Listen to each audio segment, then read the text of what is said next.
చంద్రశేఖరరావు కుమారుడు చరణ్ 10వ తరగతి చదువుతున్నాడు. ఇంటి వద్ద పుస్తకం పట్టేవాడు కాదు. సెలవు రోజుల్లో వృధాగా టీవీ చూస్తూ స్నేహితులతో తిరుగుతూ గడిపేవాడు. వాడికి లక్ష్యం అనేదే లేదనే విషయాన్ని గమనించాడు చంద్రశేఖరరావు. ఒకరోజు చరణ్ను పిలిచి ఒక పోస్ట్ కార్డు ఇచ్చి పోస్టు చేయమన్నాడు. వెళ్ళబోతున్న చరణ్ ఆపి ఓసారి కార్డును చదవమన్నాడు. చరణ్ అంతా చదివి, నాన్న, మీరు ఈ జాబు ఎక్కడికి వెళ్ళాలో చిరునామా రాయడం మర్చిపోయారు. ఇందులో మీ చిరునామా కూడా లేదన్నాడు. ఫ్రమ్ అడ్రస్ టు అడ్రస్ లేని కార్డును పోస్ట్ బాక్సులో వేస్తే ఏమవుతుందన్నాడు చంద్రశేఖరరావు. చింపి చెత్తబుట్టలోనూ మురిక్కాలలోనూ పడేస్తారు. దీన్ని వాళ్ళేం చేసుకుంటారు నాన్నగారు అన్నాడు చరణ్.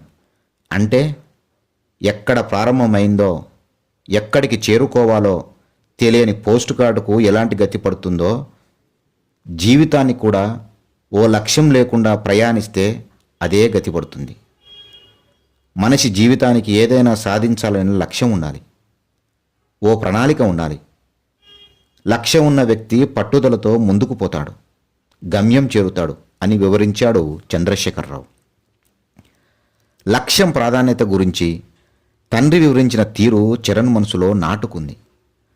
ఆ రోజు నుండి తన జీవితానికి ఓ లక్ష్యాన్ని ఏర్పరుచుకున్నాడు.